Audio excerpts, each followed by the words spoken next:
زندگی میں کبھی بھی کسی شخص کے ساتھ بھی تعلق لالچ کا نہ بنائیں، ورنہ آپ ٹوٹ کے بکھر جائیں گے۔ سامنے والے کا کچھ نہیں بگڑے گا، آپ ٹوٹ کے بکھریں گے، اور رزلٹ کی امید کبھی نہ رکھیں۔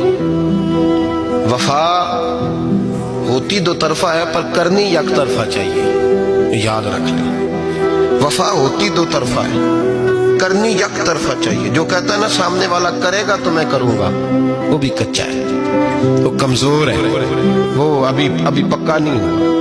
وفا کرنی یک طرفہ چاہیے، تو کر، سامنے والا نہیں کرتا تو نہ کرے، تو اپنی طرف دیکھنا، سامنے والے کو چھوڑ، وہ نہیں کرتا تو نہ کرے، اس کا اپنا۔ حضرت امام احمد بن حنبل رحمت اللہ تعالی علیہ، یہ وفا کے عنوان میں بڑی اہم بات ہے اگر آپ کو سمجھ آئے تو۔ امام احمد بن حنبل رحمت اللہ تعالی علیہ جھیل کے کنارے، ندی کے کنارے وضو کر رہے تھے، ایک بچھو ساتھ ساتھ چل رہا تھا، وہ چلتے